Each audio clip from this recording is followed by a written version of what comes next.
Long ago, the lands were untamed and roamed by legendary adventurers.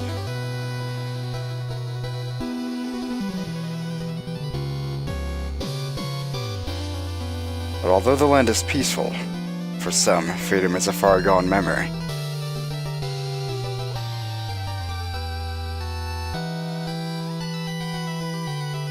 Specter Knight, servant to the Enchantress, has been given a harrowing task.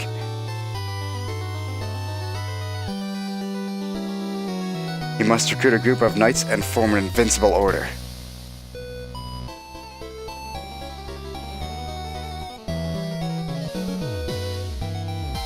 With each member gathered, a treasured keepsake grows in power.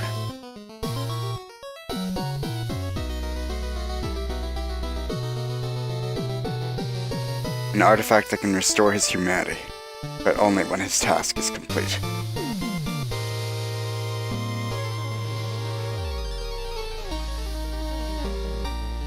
Now he leaves the confines of the Tower of Fate. It's time for the Reaper to pursue his quarry.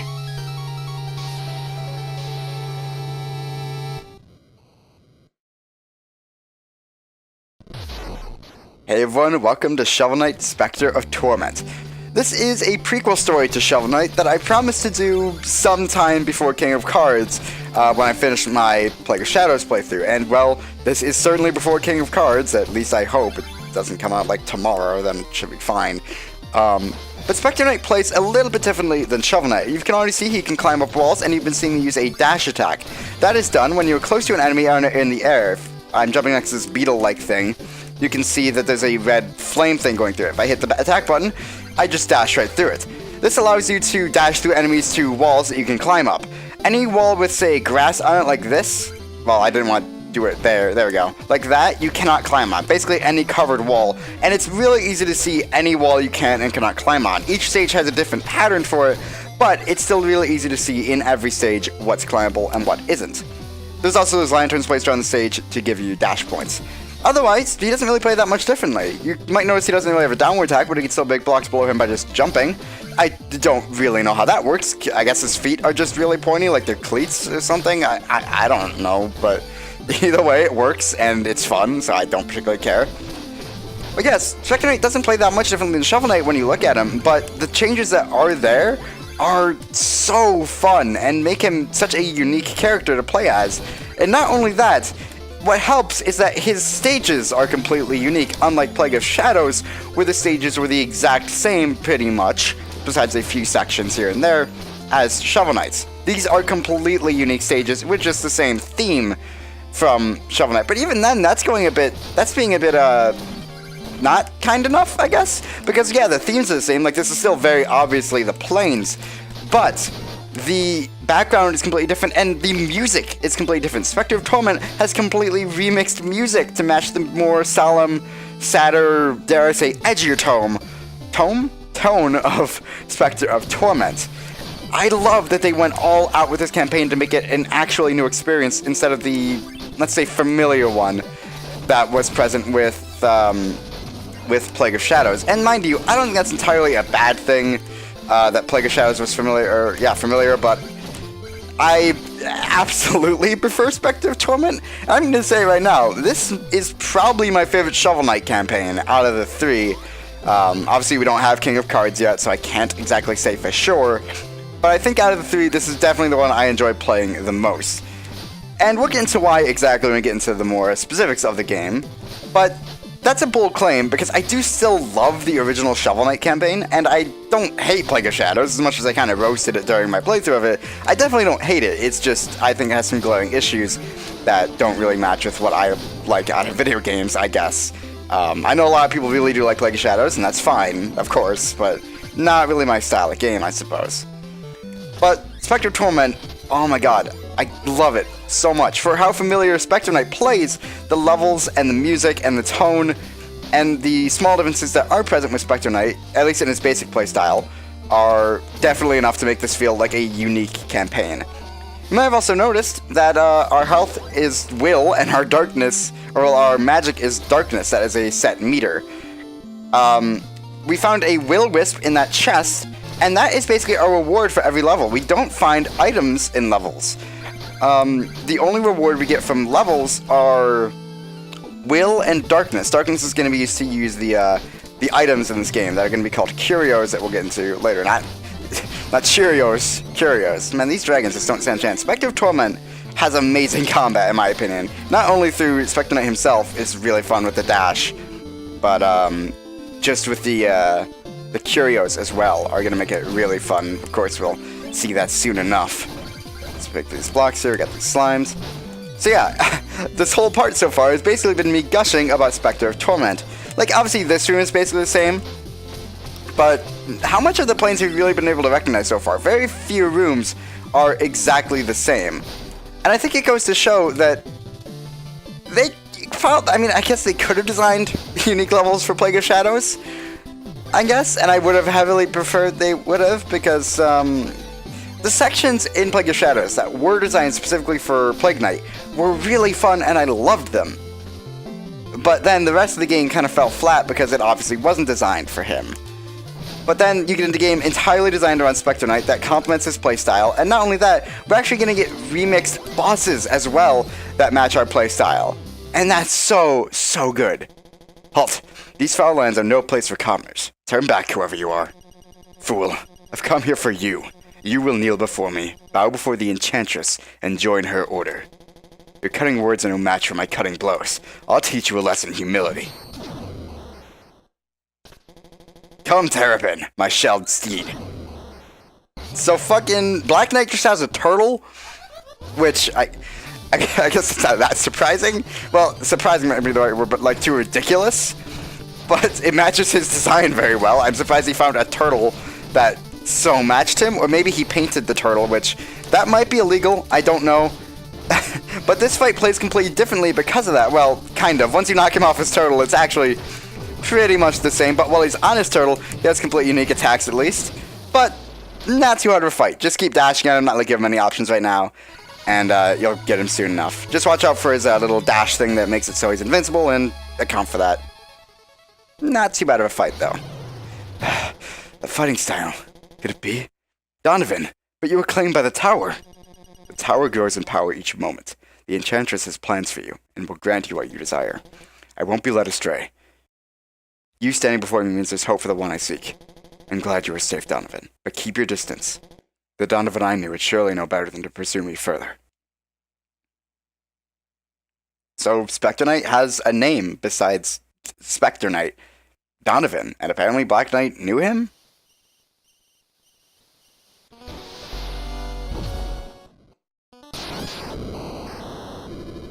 So, you've returned. I assume Black Knight has joined our ranks? Neither words nor sight had any effect. The fool persists in some fruitless quest. Indeed, it seems I am dealing only with fools here. Was I a fool to trust you? Tarry here no longer, and for your sake, pray that the others are less obstinate. Bring the knights immediately. So we work for the Enchantress, and here we are in the Tower of Fate. We can just over that part, but I want to go over a few of the other things first. So for this guy, this is Red. What an original name. My beloved, my betrothed. My heart breaks for her red skull lies misplaced. Oh, to see her crimson face once more. If you should happen upon a red skull, even 100 of them, then I beg you, please, bring them all to me. In a past life I hunted curios, but I traded them all away just to see my love again. Surely these would interest you.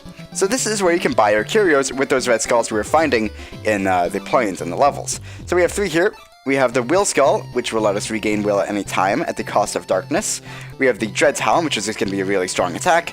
And the Throwing Sickle, which is going to launch a boomerang attack. I'm going to go ahead and buy the Sickle and the Will Skull. And this also fixes one of my biggest issues from Plague of Shadows. In that game, when you found a new item, the area you found it in wasn't exactly designed to teach you how to use it. To remedy that in this game, they give you a completely new area, just a random room in the Tower of Fate, I suppose, or that Red has lying around, I don't know, that teaches you how to use the weapon. Granted, this one is not the best example, because it is basically a simple throwing attack. It just throws the sickle in front of you, and it comes back, but that's basically it. Not too powerful of a weapon, but very, very helpful during boss fights, because it actually will penetrate bosses and deal multiple hits, and you can throw 2 of them at a time. Very, very, very helpful. And in those areas, you also can't use your scythe, so you can fully demonstrate what the curio is. And then he just realized that's not the one and throws it over there. So, we're also going to buy the Will Skull. And this essentially is just a healing item. Doesn't do much more. But now we have no health. And we can just use the Will Skull to expend about half of our darkness meter. A little bit less than half, but close enough to half. And we gain some health. Useful, of course, but not exactly a thing to talk too much about. But that's it for Red for now. This guy here, these creatures are gathering around a vessel marked with a cloak. Perhaps I'll make an offering. We can offer gold. This vessel can hold far more than this pittance, but it's a start. Yeah, so if we keep throwing gold into it, it takes 3 throws of 800 gold. So that's what, 2,200 gold, I think? Overall? It becomes a creature. State your business, abomination. Who are you? We are many. We like your gold. We like your cloak. Catch it. New powers, yes. We cloak you in darkness. So we can buy different cloaks from him. This is essentially our armor. None of this armor is particularly great, except for this one. But I'm going to try and use all of them at once. So this one is just instead of when you die, you don't lose money like you would normally in Shovel Knight. You instead just lose Will and Darkness. So we're going to go and buy that and use it, even though this color scheme is absolutely disgusting. Like, Jesus Christ. Green and purple? No. Just no. This is Missy. Oh, hey, Specty. Welcome back. If you ever miss any Wisp chests, I can summon their contents here. But, you know, supplies. I need gold. It isn't cheap to summon a Wisp, whether it's for Will or Darkness. I've got nothing to sell you. You're so meticulous, Specty, but maybe I can still help. Let's see. Darkness Wisps are in Clockwork Tower, Explodatorium, or the Lich Shard. Any other new place and you'll find a Wilfer Wisp. So she will tell you the location of any Wisps you've yet to find, and if you've missed a Wisp in a chest, in a stage, she will sell it to you, I think for 4,000 gold, so you don't have to go back and play through the entire stage again just for that one thing. Again, it is all you get some stages, so it is very nice that you don't have to play through it again just to get a Wisp if you have an excess of gold, which you will later on in the game. So this guy, oh, it's you. I saw you slicing and dicing through the plains earlier. Wow, pounded juice on me. He will give you, I think that's, what, 600 gold each? No, it's 300 gold, isn't it? I don't know. So the thing we broke earlier at the beginning, and then this area up here, leads to this. So, let's talk to this cool hedge pupil thing here. The Edge Farmer. Oi, I'm the Edge Farmer. Oh, I am? Oh, I am? What? You think you're edgy, do you do? Oi, I'll be the judge of that, so I will. I'm sorry, I legitimately don't know how to speak like him. There is rail grinding in Specter of Torment, and it is awesome! You hold right to go faster, you hold left to go slower, or you just have your basic speed. Red rails will send you forward. Well, both rails will send you forward.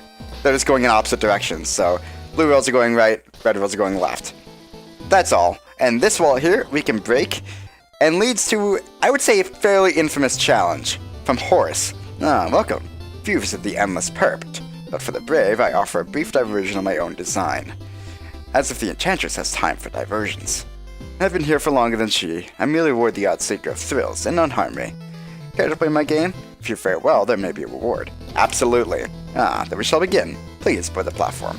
So board this platform, and he makes an electric barrier. We basically have to climb and not fall or die or take too long to climb. Otherwise, he will catch up with us, and that electric barrier will instantly kill us and end the challenge. I would suggest having some more curios before doing this, but I'm going to do this basically raw, no curios except for the Will-O-Wisp, which isn't really going to be helpful because it's one, just going to slow us down. Two, we die instantly from the electric barrier anyway, so really not helpful to us. Oh, this sucks. I hate this one. Okay. I make that mistake all the time where I dash down from that dragon instead of dashing up to the platform we need to go to. So, actually, that was close. Okay.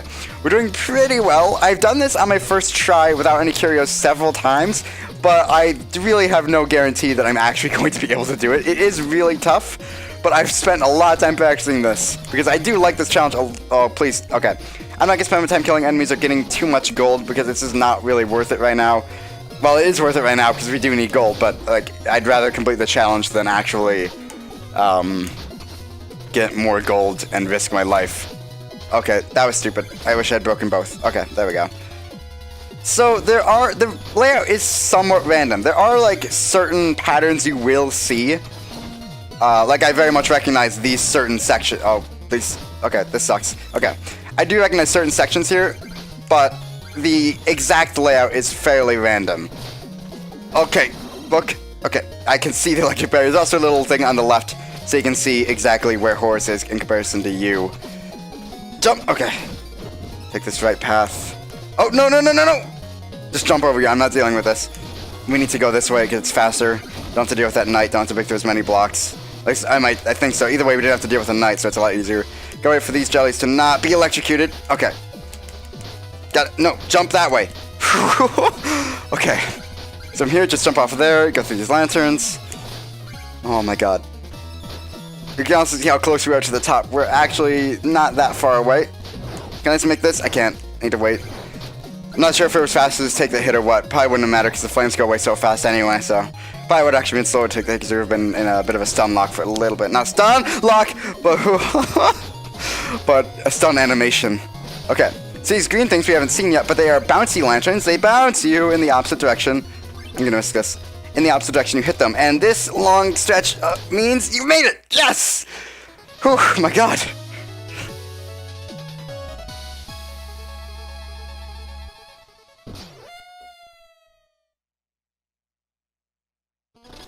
So first try, nice.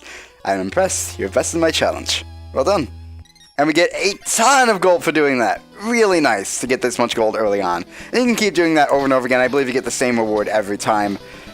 So you can keep getting gold if you are good at that.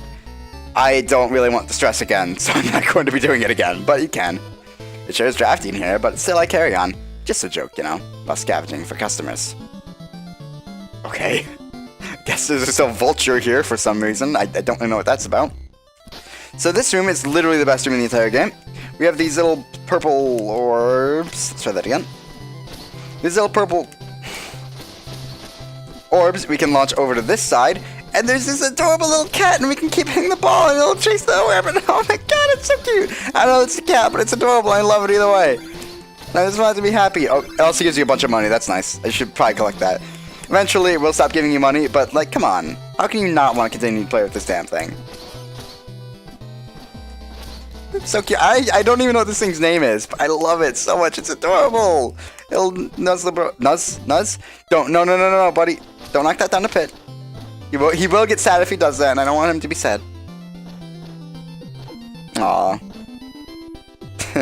Eventually, we'll stop playing with it and we'll either toss it up in the air on his back, or he'll just kind of bite it like that. So if we keep hitting this mirror, there's the witch that will give us our percentage stats that we saw in the other two games.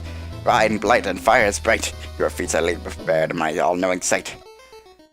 What's Peripetio Essensius? 163 is the number of walls you've scaled. I'm gonna stop saying them. Actually, no, it's fun. Morbidum Retrona. The number of times you fall in battle is 0. Chronological. The time you spent adventuring is 16 minutes 49 seconds. Incisum and Tecitum. The number of dash slices done is 137. This is powerful sorcery. Thank you, Bridge Mirror. I'm not a mirror. This is glass. Anyway, we can also break this down. There's a lot to do in this area, if you can tell. You can break that down, and that changes the color of this knight's armor. Whoa! This is awesome! I can form lots of sword stabs in armor like this. I'm going to put in a transfer to the Lost City immediately. So apparently, that's how you make knights for different levels. In this wall, there's a skull as well, and another creature that we can throw gold into. This one requires 1,000. Let's go and throw 3,000 gold into that.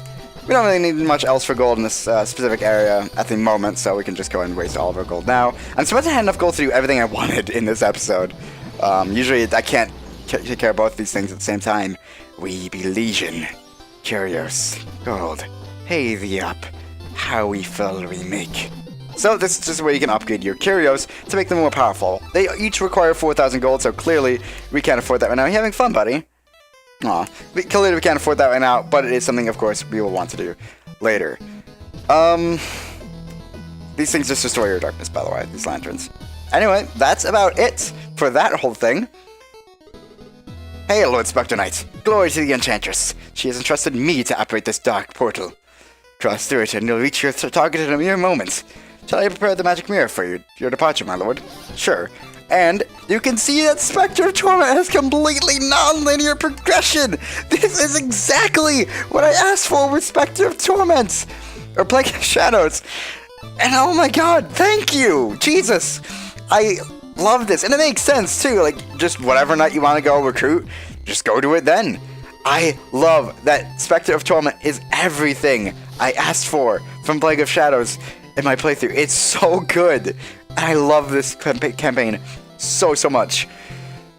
Anyway, that was a lot for one episode, but we basically took care of everything new in this area. We'll be spending pretty little time here overall from now on.